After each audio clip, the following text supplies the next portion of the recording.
when using multi-way configurations or combining speakers and subwoofers into a larger speaker concept with, electronic processors in a storm audio, for example, how should such systems be configured to operate correctly within an ART environment?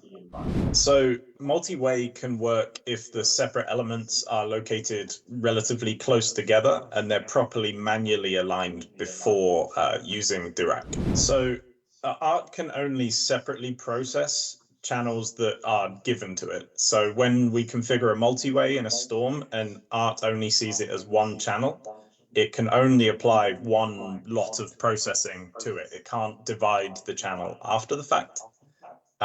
Some minor misalignment can be dealt with mixed phase correction in Dirac, but if the subs or if the speakers are far apart, then it will be difficult to align two different speakers in one multi-way setup.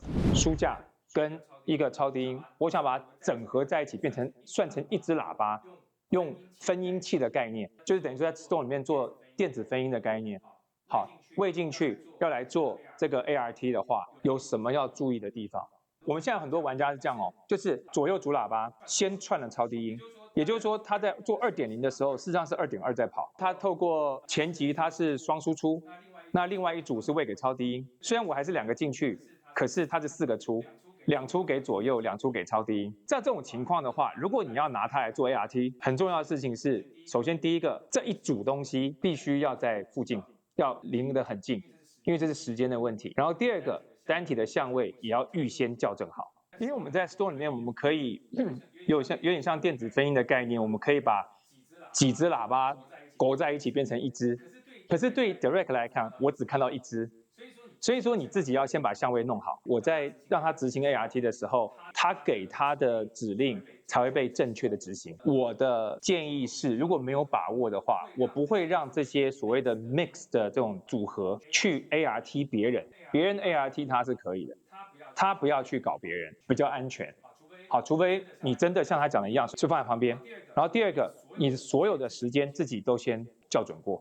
Because sometimes the situation is maybe we have a large floor speaker, but also paired with the subwoofer, and sometimes their frequencies overlap. When you send a signal to one channel, it actually goes to 2 speakers. But then it's kind of overlap. If that overlap isn't manually aligned correctly, then ART will struggle because it will see it as a strange impulse response where there's some, misaligned overlap.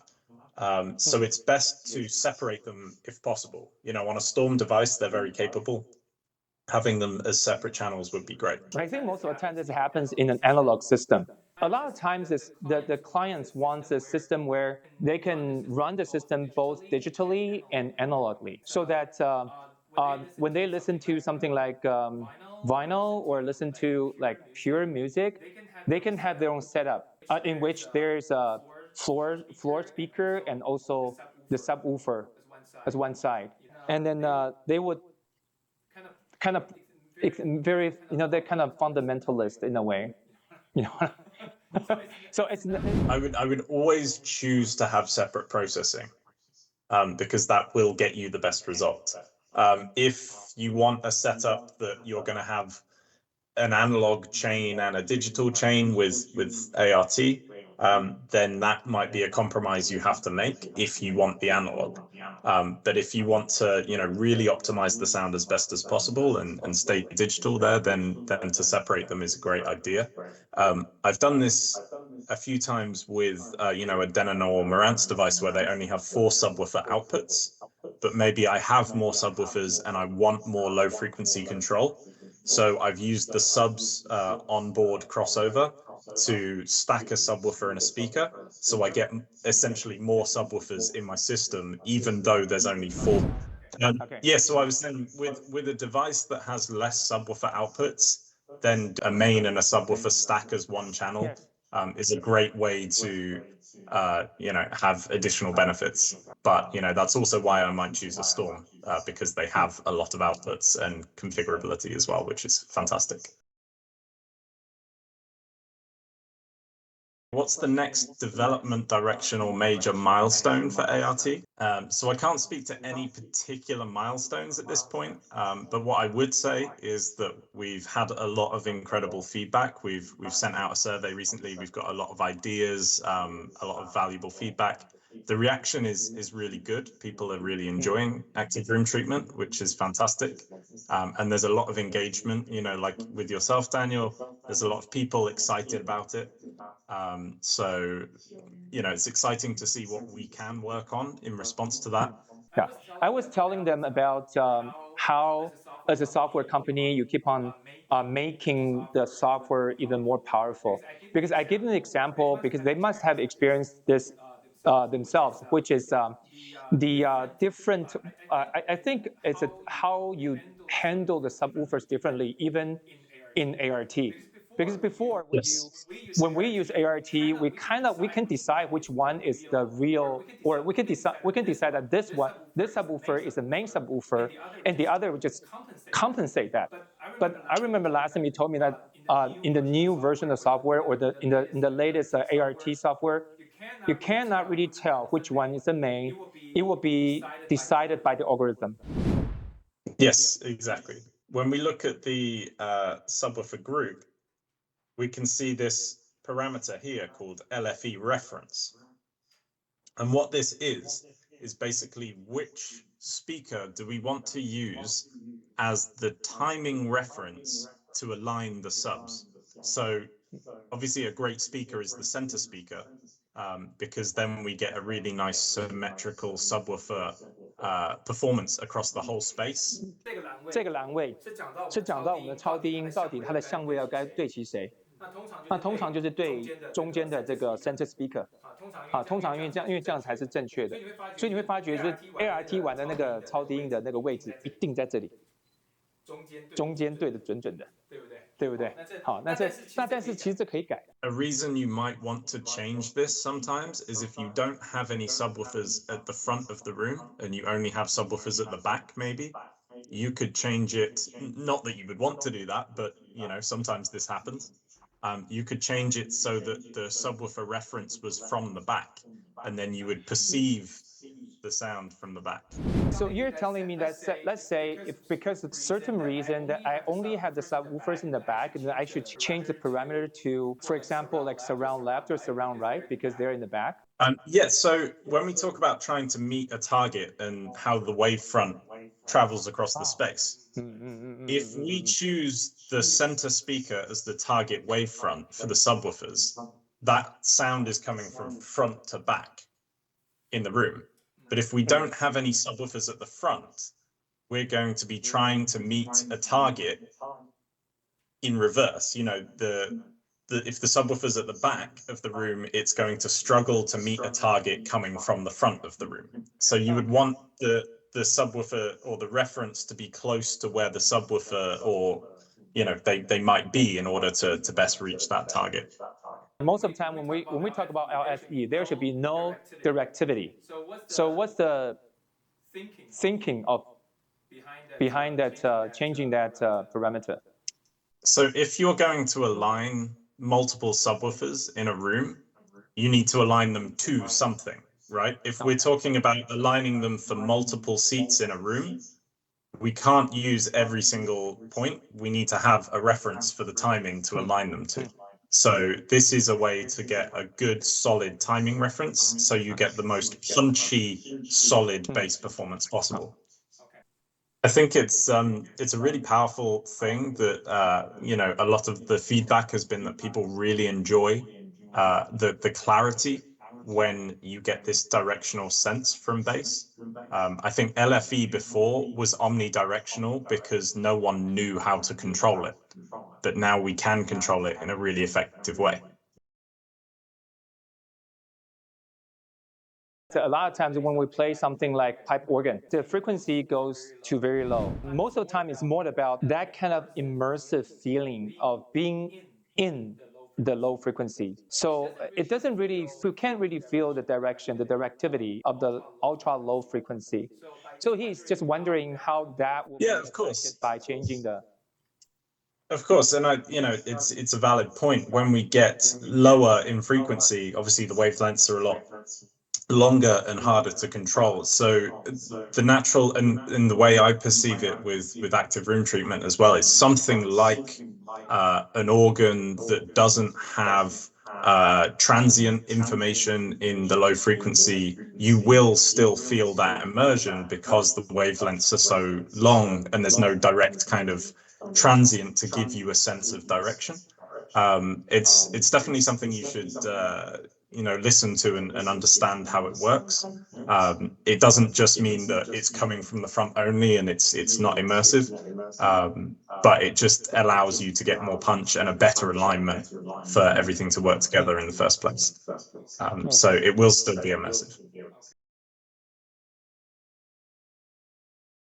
Does ART support different sizes subwoofers group up together? At the moment, active room treatment works from 20 hertz upwards. So we don't process the subsonic under 20 hertz at the moment. So at the moment, there is a little pass-through button here. And this allows you to send frequencies below 20 hertz unfiltered to the subwoofers. That may change in the future. I can't comment on that. But that's how it is right now. The subs of different sizes, we don't really discriminate on the size of the subwoofer, but we don't process under 20 hertz at the moment. Yeah, 基本上20以下就是不处理。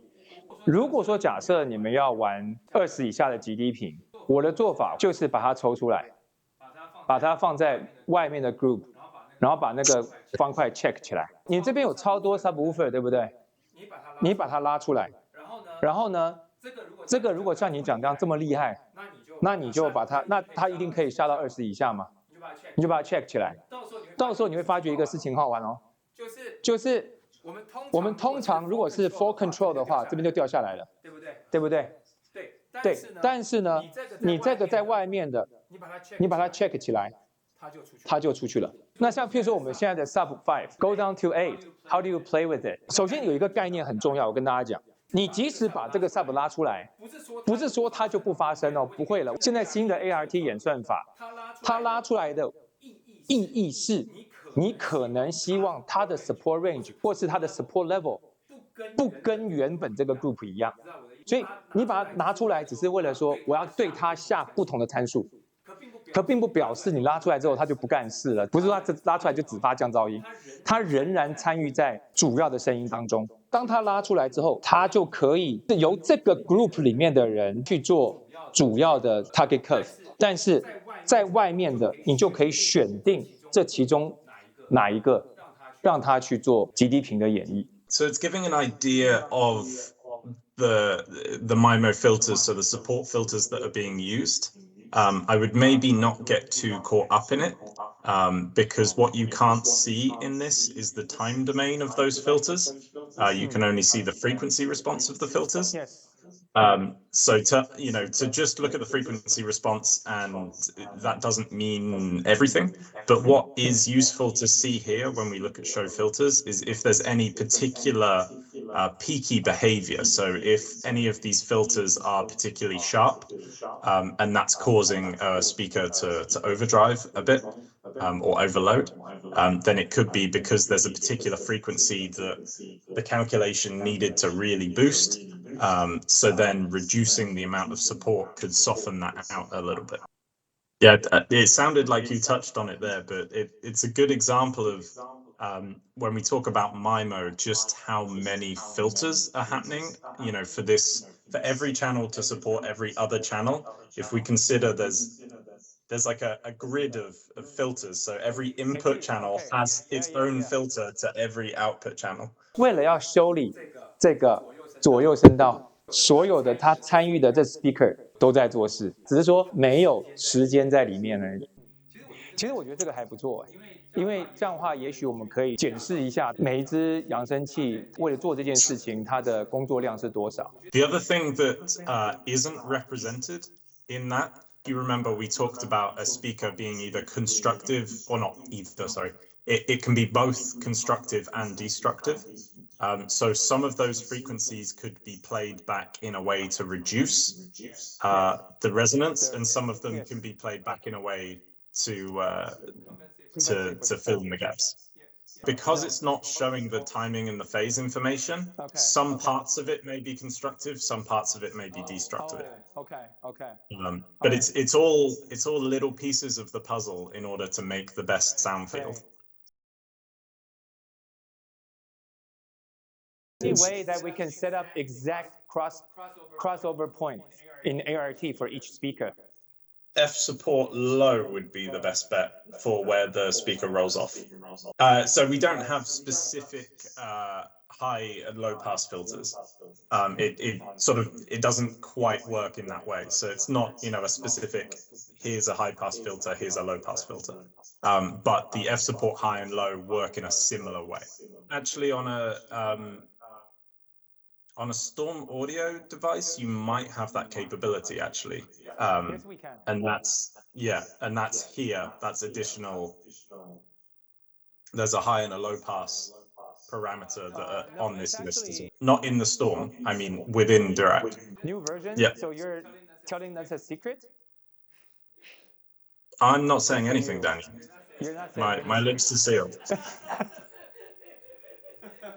Okay, it's on a need-to-know basis. You're getting me in trouble, Daniel.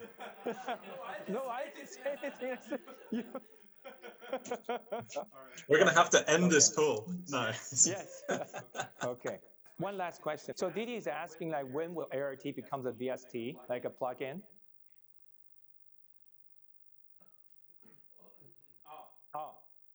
Again. Keep checking the website. And Josh doesn't say anything. All right. Okay. So okay. Thank you, Josh. Thank you so much. Have a good weekend. Bye-bye. Bye-bye. Bye-bye.